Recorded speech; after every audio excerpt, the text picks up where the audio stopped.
जब बात हो राम मंदिर की, जहां लगातार नए नए चमत्कार हमको देखने के लिए मिल रहे हैं, तो यह जानकारी आपके साथ साझा करना जरूरी हो जाता है। और एक खबर निकलकर सामने आ रही है कि रात में अचानक अयोध्या पहुंचा सैकड़ों नागों का झुंड। इनका संबंध नागलोक से बताया जा रहा है। सबसे पहले गिद्धों का झुंड राम मंदिर के आसपास दिखाई दिया, जिसे जटायु के वंशज कहा जा रहा है। लोग इनकी पूजा कर रहे हैं। इसके बाद कुछ भालू अयोध्या में अचानक से देखे गए, जो कि जामवंत का प्रतीक है। फिर उनका गायब हो जाना। लेकिन अब एक ऐसा चमत्कार देखने को मिल रहा है जो अयोध्या के लोगों के लिए ही खतरा साबित हो रहा है। आज की वीडियो में बहुत बड़े रहस्य से पर्दा उठने वाला है। आखिर राम जी का नागों के साथ क्या संबंध है, वो भी साक्षात काले शेषनाग 5 फन वाले। यह एक सच्ची घटना है दोस्तों। आखिर राम मंदिर की प्राण प्रतिष्ठा के लिए 22 जनवरी का समय ही क्यों चुना गया? इसके पीछे का रहस्य जानकर आपके भी होश उड़ जाएंगे। त्रेता युग में प्रभु श्री राम का जन्म अभिजीत मुहूर्त में हुआ था। 22 जनवरी सोमवार के दिन मृग शीर्ष नक्षत्र में अभिजीत मुहूर्त का संयोग बन रहा है। यही कारण है कि इस स्थिति को रामलला की प्राण प्रतिष्ठा के लिए चुना गया है। साथ ही यह भी माना जा रहा है कि इस शुभ मुहूर्त में रामलला की प्राण प्रतिष्ठा करने से प्रभु श्री राम सदैव मूर्ति के अंदर विराजमान रहेंगे। ऐसे वैसे भिन्न भिन्न प्रजाति के शेषनाग अचानक ही अयोध्या में प्रकट हो रहे हैं, जो कि अयोध्या वासियों के लिए खतरा बनते जा रहे हैं। लेकिन गिद्धों का और भालुओं का संबंध तो प्रभु श्री राम से बताया जाता है। उन्होंने रामायण में उनकी सहायता भी की थी। लेकिन इन नागों का श्री राम के साथ क्या संबंध है? आज की वीडियो में इस रहस्य से पर्दा उठने वाला है। चौंकाने वाली बात यह है कि इनमें 2 प्रजाति के नाग अलग अलग क्षेत्र में बार बार निकल रहे हैं, जिनका संबंध वासुकी और तक्षक नाग के साथ जोड़ा जा रहा है। ऐसा कहा जाता है प्रभु श्री राम के भाई लक्ष्मण साक्षात अनंत शेषनाग का रूप है, और वासुकी नाग, तक्षक नाग और शेषनाग तीनों ही आपस में भाई हैं, जिसमें और वासुकी नाग पाताल में निवास करते हैं और शेषनाग बैकुंठ में भगवान विष्णु की सेवा करते हैं। तो अंदाजा लगाया जा रहा है कि जब प्रभु श्री राम अपने भाई लक्ष्मण यानी शेषनाग और माता सीता के साथ है, तो क्या शेषनाग के दोनों भाई पाताल में से उनसे मिलने के लिए बार बार प्रकट हो रहे हैं? दोस्तों, यह रहस्य बहुत बड़ा है, क्योंकि अयोध्या के क्षेत्र से जब एक सांप को पकड़कर सुरक्षित इलाके में छोड़ा जाता है, तो वही सांप दोबारा राम मंदिर परिसर में भी देखा जाता है, जिससे कई बार मजदूरों को भी काम करने में भय महसूस होता है। लेकिन जय श्री राम का नाम उन्हें हिम्मत देता है। लेकिन दोस्तों, प्रभु श्री राम का नागलोक के वीडियो के साथ क्या संबंध है, वो सच्चाई जानकर आपके पैरों तले जमीन खिसक जाएगी, क्योंकि पूरे घटनाक्रम को मल्टीवर्स के साथ जोड़कर देखा जा रहा है, जिसे हिंदी में सृष्टि चक्र कहा जाता है। मल्टीवर्स की सच्चाई जानकर आपके भी रोंगटे खड़े हो जाएंगे। जिससे संसार में हम रहते हैं, वो सृष्टि व विनाश के चक्र से गुजरती है। इस संसार के प्रति एक सृष्टि चक्र को एक कल्प कहा जाता है। हर कल्प के 4 युग या 4 भाग होते हैं। दूसरे भाग या त्रेता युग में राम अयोध्या में जन्म लेते हैं और रामायण करके फिर से बैकुंठ लौट जाते हैं। यानी कि अगर आप इस पृथ्वी पर अपना जीवन यापन कर रहे हैं, आप जो घटनाक्रम कर रहे हैं, वही बराबर घटनाएं किसी और यूनिवर्स या कल्प में आपके ही रूप के साथ पुनः होने वाली है या फिर हो चुकी है। आगे मल्टीवर्स की सच्चाई को साबित करने के लिए एक ऐसी पौराणिक घटना आपको बताएंगे, जिसे जानने के बाद आपको भी मल्टीवर्स की सच्चाई पर यकीन होने लगेगा। इस दुनिया में केवल 3 विद्वानों को मल्टीवर्स को देखने की और उनमें जीने की, टाइम ट्रैवल करने की इजाजत दी गई है, जिसमें पहले है वासुकी नाग, दूसरे है तक्षक नाग और तीसरे है काकभूषुंड देव। तक्षक और वासुकी नाग के बारे में हम आपको बता चुके हैं, लेकिन सवाल उठता है, आखिर काकभूषुंड कौन है और आखिर इन्हें प्रभु श्री राम ने अमर कैसे बनाया? वेदों और पुराणों के अनुसार काकभूषुंड ने 11 रामायण और 16 महाभारत देखी है। वह कल्प के अंत तक अपने शाश्वत स्वरूप में जीवित रहेंगे।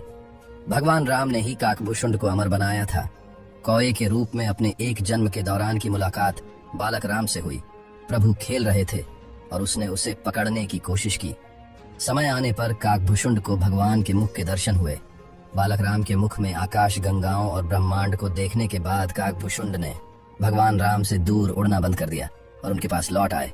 भगवान राम को न पहचानने के लिए क्षमा मांगी। भगवान ने उन्हें दिव्य मुस्कान दी और काकभूषुंड से उनकी इच्छा पूछी। काकभूषुंड ने कहा कि वह भगवान राम के प्रति अपनी भक्ति हमेशा हमेशा के लिए करना चाहते हैं। काकभूषुंड के प्रेम और समर्पण से प्रसन्न होकर भगवान राम ने उन्हें आशीर्वाद दिया कि काकभूषुंड को कोई नहीं मार सकता और वह इस कल्प के अंत तक जीवित रहेंगे, जिसके बाद सृष्टि के 27 चक्रों तक जीवित रहे। उन्हें अमरता का वरदान प्राप्त हुआ। वे कौए के रूप में जीवित रहे क्योंकि उन्हें भगवान राम के निकट रहने का अवसर मिलता था। जब भी भगवान राम का जन्म होता है, वह अयोध्या जाते हैं और भगवान राम को एक बच्चे के रूप में बड़े होते और खेलते हुए देखते हैं। यह भी हो सकता है काकभूषुंड अयोध्या में भी हाल फिलहाल मौजूद हों और राम मंदिर के निर्माण कार्य को अपनी आंखों से देख रहे हों। यानी कि यह तीनों विद्वान अपनी मर्जी से किसी भी कल्प यानी यूनिवर्स में जा सकते हैं, टाइम ट्रैवल कर सकते हैं और अयोध्या में अचानक से नागों का पाया जाना, वो भी राम मंदिर पर। प्राण प्रतिष्ठा से पहले तो इनका संबंध भी वासुकी और तक्षक नाग से लगाना गलत नहीं होगा। इन नागों के दर्शन मात्र से भक्तों का उद्धार हो जाता है। लेकिन कई लोग होंगे जो अभी भी मल्टीवर्स यानी सृष्टि चक्र को मानने को तैयार नहीं होंगे। लेकिन आगे हम एक ऐसी सच्ची कहानी है आपको बताने जा रहे हैं जिसका संबंध रामायण से जुड़ा है, और इसे जानकर आपको विश्वास हो जाएगा कि मल्टीवर्स वास्तव में होता है। जिस तरह दुनिया में आने वाला हर इंसान की मृत्यु निश्चित होती, उसी तरह इंसान रूप में जन्म लेने वाले भगवान अवतारों का भी अभी इस धरती पर एक निश्चित समय है। वो समय समाप्त होने के बाद उन्हें भी अपने प्राण त्याग करके अपने लोक वापस लौटना पड़ा था। उसी प्रकार भगवान श्री राम भी इस लोक को छोड़कर वापस विष्णु लोक गए। भगवान श्री राम के समाधि के बाद में सबसे बड़ी बाधा उनके प्रिय भक्त हनुमान थे, क्योंकि हनुमान के होते हुए यम की इतनी हिम्मत नहीं थी कि वो राम के पास पहुंच चुके। लेकिन स्वयं श्री राम से इसका जो हल निकाला वो मल्टीवर्स यानी सृष्टि चक्र के साथ जुड़ा हुआ है। एक दिन राम जन्मे गए, उनकी मृत्यु का समय हो गया था। वह जानते थे कि जो जन्म लेता है उसे मरना पड़ता है। उन्होंने कहा कि यम को मुझ तक आने दो, मेरे लिए मेरे स्वर्गधाम जाने का समय आ गया है। लेकिन मृत्यु के देवता यम अयोध्या में प्रवेश करने से डरते थे, क्योंकि उनको राम के परम भक्त और उनके महल के मुख्य प्रहरी हनुमान से भय लगता था। यम के प्रवेश के लिए हनुमान को हटाना जरूरी था, इसलिए राम ने अपनी अंगूठी को महल के फर्श के एक छेद में से गिरा दिया और हनुमान से इसे खोज कर लाने के लिए कहा। हनुमान ने स्वयं का स्वरूप छोटा करते हुए बिल्कुल भंवरे जैसा आकार बना लिया और केवल उस अंगूठी को ढूंढने के लिए छेद में प्रवेश कर गए। वह छेद केवल छेद नहीं था, बल्कि एक सुरंग का रास्ता था जो सांपों के नगर नागलोक तक जाता था। हनुमान नागों के राजा वासुकी से मिले और अपने आने का कारण बताया। वासुकी हनुमान को नागलोक के मध्य में ले गए, जहां अंगूठियों का पहाड़ जैसा ढेर लगा हुआ था। वासुकी ने कहा, यहाँ आपको राम की अंगूठी अवश्य ही मिल जाएगी। हनुमान सोच में पड़ गए कि वो कैसे उसे ढूंढ पाएंगे, क्योंकि ये तो भूसे में सुई ढूंढने जैसा था। लेकिन सौभाग्य से जो पहली अंगूठी उन्होंने उठाई वो राम की अंगूठी थी। आश्चर्यजनक रूप से दूसरी भी अंगूठी जो उन्होंने उठाई वो भी राम की ही अंगूठी थी। वास्तव में वो सारी अंगूठी जो उस ढेर में थी सब एक ही जैसी थी। इसका क्या मतलब है? वह सोच में पड़ गए। वासुकी नाग वाले, जिससे संसार में हम रहते हैं, तो शुरू भी होता है और प्रलय के साथ उसका अंत भी हो जाता है। प्रत्येक कल्प में चारों युग आते हैं और समाप्त भी होते हैं, और हर सतयुग के अंत में एक वानर इस अंगूठी का पीछा करता है और पृथ्वी पर राम मृत्यु को प्राप्त होते हैं। इसलिए यह सैकड़ों हजारों कल्पों से चली आ रही अंगूठियों का ढेर है। सभी अंगूठियां वास्तविक अंगूठियां गिरती रहीं और इनका ढेर बड़ा होता रहा। भविष्य के रामों की अंगूठियों के लिए भी यहाँ काफी जगह है। हनुमान जान गए कि उनका नागलोक में प्रवेश और अंगूठियों के पर्वत से साक्षात कोई आकस्मिक घटना नहीं थी। यही मल्टीवर्स का रहस्य था। ये राम जी का उनको समझाने का मार्ग था कि मृत्यु को आने से रोका नहीं जा सकेगा। राम मृत्यु को प्राप्त होंगे, संसार समाप्त होगा, लेकिन हमेशा की तरह संसार पुनः बनता है और राम भी पुनर्जन्म लेते हैं। इस घटना के बाद प्रभु श्री राम सरयू नदी में समाहित हो गए। उनके साथ अयोध्या का एक एक वासी भी सरयू नदी में समाहित हो गया। यहाँ तक कि कीट पतंगे और अयोध्या के पशु पक्षी भी सरयू नदी में समाहित हो गए। ऐसा कहा जाता है अयोध्या में जितने भी रहवासी रह रहे थे वह सभी देवी देवताओं के ही अंश थे, जो प्रभु श्री राम की लीला को अपनी आंखों से देखने के लिए अयोध्या में रहवासियों की तरह रह रहे थे। जब रामायण काल पूरा हुआ तो वह भी प्रभु श्री राम के साथ अपने अपने धाम लौट गए। मात्र अयोध्या का भूभाग ही बच गया और वर्षों तक यह भूमि यूं ही पड़ी रही। बाद में श्री राम के पुत्र ने अयोध्या को फिर से बसाया। इसका वर्णन कालिदास के ग्रंथ रघुवंशम पर मिलने की बात कही जाती है। रामायण के अनुसार सर्वप्रथम पत्थरों के खंभों वाले मंदिर का अपने पिता श्री राम की पूज्य जन्मभूमि पर निर्माण करवाया। वही जैन परंपराओं के मुताबिक अयोध्या को राष्ट्रदेव ने फिर से बसाया था।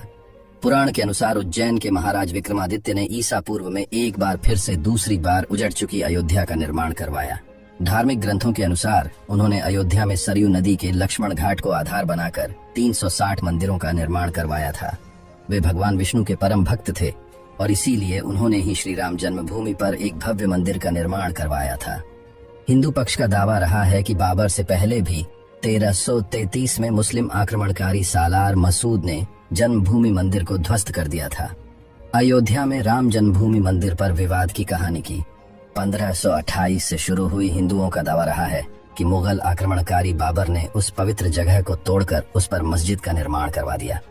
अयोध्या राम जन्मभूमि बाबरी मस्जिद विवाद पर अपना ऐतिहासिक फैसला देते समय सुप्रीम कोर्ट ने उनसे ग्रंथों को भी अहम सबूत माना है, जिसके मुताबिक सिख धर्म के संस्थापक गुरु नानक देव जी आक्रमणकारी बाबर के भारत आने से पहले ही भगवान राम की जन्मभूमि के दर्शन के लिए अयोध्या पहुंचे थे।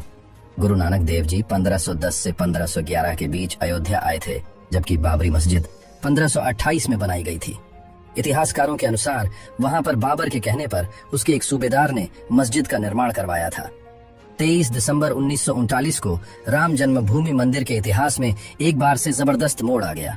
उस दिन रामलला की प्रतिमा मस्जिद के अंदर अचानक से विराजमान पाई गई। ये विवाद इतना बड़ा कि आखिरकार तत्कालीन सरकार उस ढांचे को विवादित मानकर उस पर ताला लगवा देना पड़ा। 6 दिसंबर 1992 को अयोध्या में राम जन्मभूमि आंदोलन से जुड़े लाखों कार्य सेवक जुटे थे।